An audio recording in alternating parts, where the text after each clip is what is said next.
or DWB. Yeah. Even though he doesn't associate himself with us. Exactly. You know what? To me, he's just another version of OJ. Yeah. Well, I remember when he conveniently said he was Cablinasian. That's how he described himself. He was Caucasian, black, Indian, and Asian. He was Cablinasian. That was his phrase when he first came out. Yeah. So, but I think you know what, Chris? I think the police handled us all. Someone should have driven him home. Someone should have just taken him home. Like the old days, right? Yeah, just take him home. Put him in a cab and That's right. Exactly. If he was able to drive, follow him home. He had a 0.0 blood alcohol count. Right. To me, that's all you need. It's like he's not drunk. Clearly, he's not drunk. Yeah, so, they handled that wrong. No, they made sure that he was filmed, and they made sure they spoke really loud in the camera. Yes, what I'm doing right now is I'm doing this. You see, they made sure that there's going to be no chance of anyone saying, "Oh, this is what happened." No. And I don't think that he was arrogant or anything. He didn't come across as arrogant in his like, "Do you know who I am? Do you know what you're doing?" Of course, he was out of it. So rightfully. It's you know what. I just hope the rush to judgment in that news cycle, he gets arrested at like 4 a.m. or 3 a.m. He gets put out at 7 a.m. And all the mugshot, and it's a horrible mugshot. That's a really bad mugshot. It's out there, and they're like, look at him, the fall of Tiger Woods, blah, blah, blah, blah, blah, blah. Did you see that? You said that they docued the picture. He's sort of a partner of ESPN, so they made his balding hair look a little bit. But they explain that because they go for a close crop of it, and that's why that other athletes would be the same way. So, at least they didn't change the color of his skin like Time Magazine did or Newsweek did back in 1994 with OJ on the cover. So who knows? Yeah, I don't know. But what do you think? You think he's finished done with golfing, or you think he's come back? Well, I think he's got a lot. I mean, he just had a fusion type surgery, I thought. I mean, he just had a back surgery, and I think he had a knee surgery, and he's not going to win any more majors, I don't think. I mean, there's a guy who's going to win more majors than Jack Nicklaus, who has the record, right? And now he's but what it has allowed for is all these ex-athletes who are just minor celebrities to come out. John Daly, Thomas Hollywood Henderson, all these guys. Oh, we can help Tiger. It's like Tiger is on a pantheon. You're down here. He's not going to be calling you up for your advice, but you just want to get interviewed in the newspaper, basically, or on the web. Unbelievable, right? Yeah. Well, I hope he gets help and comes back. Yeah, well, he's good for the game, and But you know what? I know somebody that I know a reporter that does golf, and he said he's not such a nice guy. Well, most people have said that, but But he brings ratings. No one watches golf to see Jordan Spieth and McGowan and whoever. If you put Tiger in a tournament, remember on Sundays, what color shirt would he wear on Sundays? Red. Right. That was awesome stuff. He'd have the Tiger stuff on his caddy, right? He had the Tiger thing on his iron, on his woods and stuff. And he was number one for ratings. He was fantastic for ratings. Now it's Spieth. Well, it's good players, but boring. Yeah, it's Ernie Els. Yeah, Phil Mickelson. But to me, like Tiger Woods trying to see him do a comeback is like trying to asking the bad boy Pistons to come back and play in this game. It's also it's Michael Jordan in a Wizards uniform. Yeah. It's just you always have and Michael Jordan scored 50 a couple of times with the Wizards, but okay, great. Every time you see Tiger Woods in a tournament, he always has a nice shirt on. Yeah, he's he always has a nice shirt. Well, some people stayed by him. Nike's like, look, why are we? This is gonna when the whole thing went down with his wife and all that stuff. This is gonna die a quick death and they stayed with him. They're like, no, screw it. The video game company stayed with him as well. They're like, no, he's still Tiger Woods. Now it's Jordan Spieth. What is it? PGA Tour. Yeah, it's boring. No one's buying that. Yeah. Oh, I'm gonna just switch over to the Yankees. Okay. What do you think about this guy, Bird? You think he's going to be any good, or what do you think? Bird? Greg Bird? First base? Yeah, I think he's made of glass, right? He's very fragile. He's very, very fragile. Yeah. Oh, I think he's going to be good. I think he's going to be very good. They say they're working him up to be third base? Yeah. Wow. That'd be tough. I mean, to me, he looks like a guy who's made for first base because he just doesn't have to do much and just leave him at first base. But they've gotten, the Yankees have... Headley's been a liability. Well, that's Torres. Well, Headley Torres is talking about trying to start for third base this season. Which makes sense because they have too many shortstops. They got Sterling Castro, they got Didi, and Torres. And they got too many first basemen too. They got who's that bum playing? Chris Carter, right? No. I think he's a dark Hispanic gentleman. What's his name? Oh yeah. I don't know. I know. I mean, they And got then, Gary Ref Sanchez. Schneider. Gary Sanchez went deep tonight. Yeah, too. Ref Schneider should have been started. Yeah. And they got Aaron Hicks. They got. I mean, they don't have to do much because Judge is the real thing. Judge is made for Yankee Stadium. This guy is unbelievable, right? Yeah. Lawyers, watch out! You don't want to be in the chambers. Hey, do you know that in a Sports Illustrated article, he says he lives in a hotel room in Manhattan? Oh, that makes sense. Who's this? Judge. Aaron Judge. It was in Sports Illustrated. He's scared to buy an apartment because he's afraid he's going to get they're going to put him down. Yeah, well, if you look at his numbers in the minors this time last year, he was having a horrible minor league year. Yeah. And now what a difference. Now, of course, it is so funny watching the right field in Yankee Stadium because it is an absolute joke. What is a routine fly ball anywhere else is a home run. So it's a different, but that's the ground rules of that stadium, right? So if you're going to swing for a home run, swing to right field. That's what you do. Unbelievable, right? Now, I really think they should go after Chris Archer. If they get him to piece of that puzzle, they're going to win the World Series.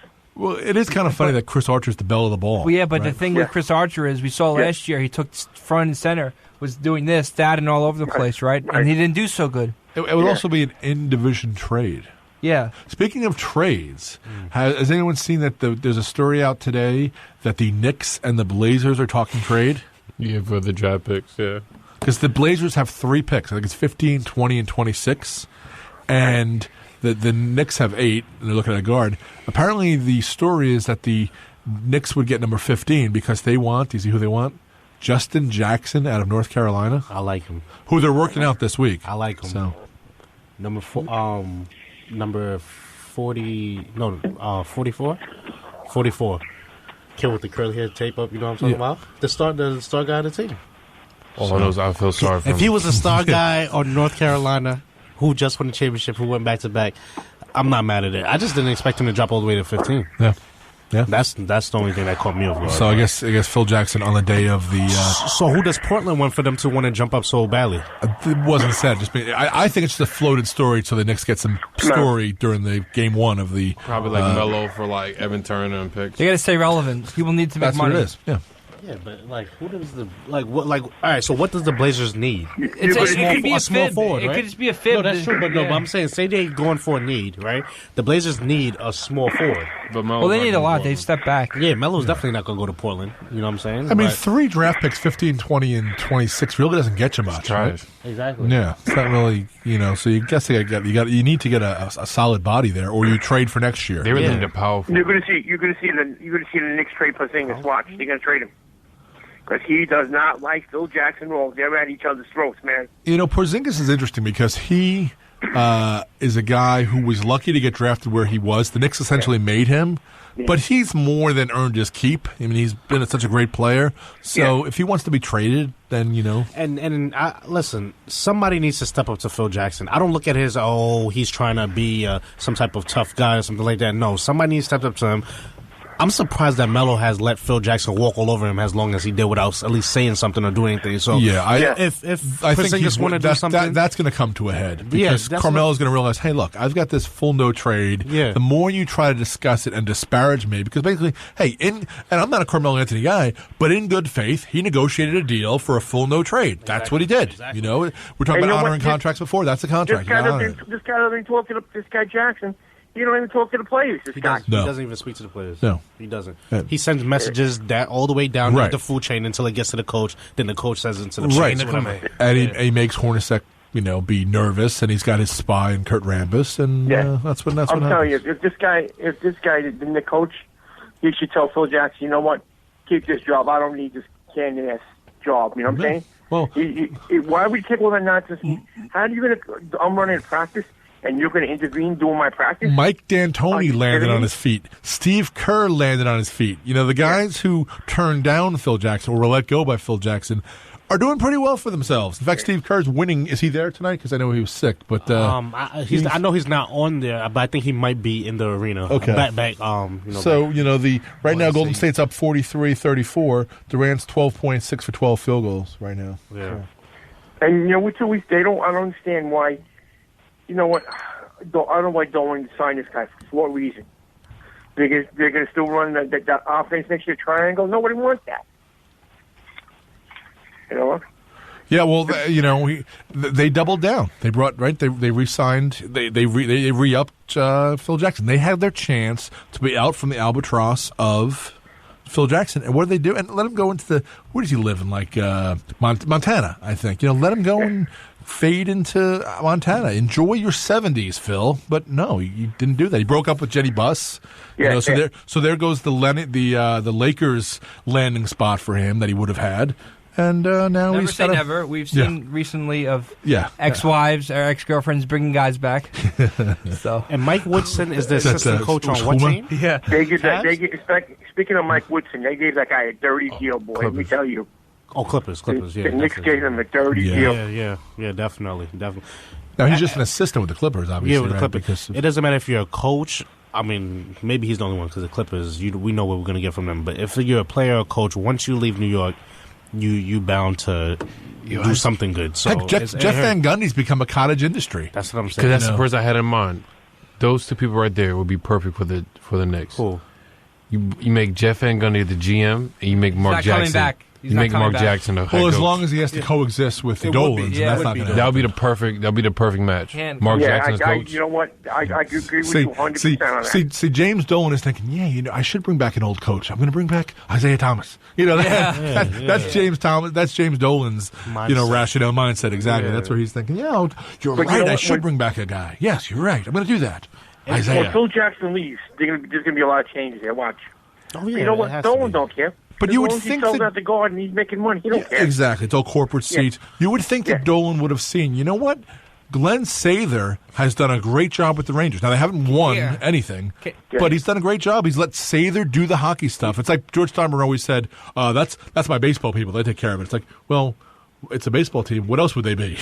Your baseball people. Took the words right out of my mouth. Why can't you go play with the hockey team? Exactly. Go over in the Rangers. So my question is, the type of effect that Magic Johnson, that people expect him to have on the Lakers, like who he was and stuff, who is that for the Knicks, you see? Like, who would that be? Right. Phil Jackson's great years with the Knicks were being a role player on a team that had Willis Reed, Bill Bradley, Earl Monroe, DeBusschere, and I'm forgetting Clyde Frazier, guys like that. Yeah, he was a role player is what he was. Yeah.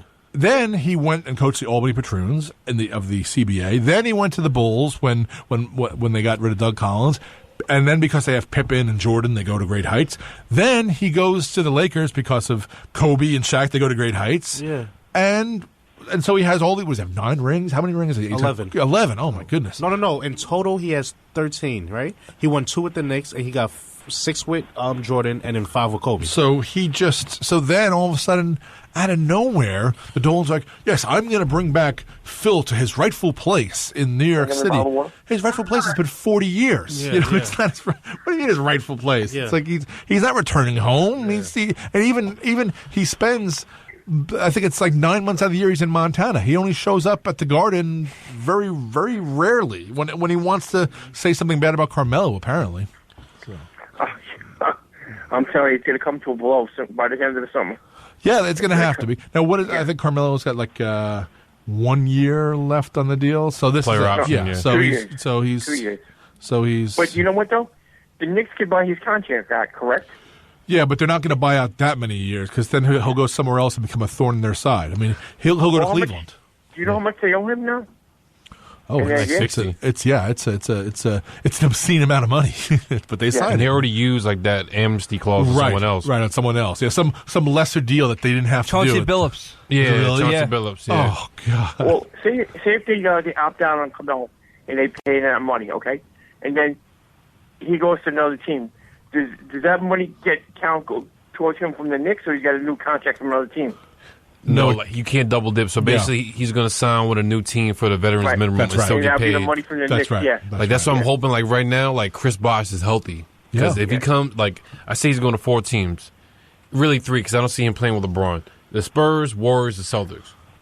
Now, Richie has to play for the veterans minimum. That's right. Now, Richie, I'm going to put you on hold here because it's the top of the hour at 10 o'clock, and I want to have all of our listeners hear these really great sports programs on 90.3 WHPC. Listen to this, everybody. The Yankees win 27 world titles. Johan Santana throws the first Mets no-hitter. David Tyree makes a catch for the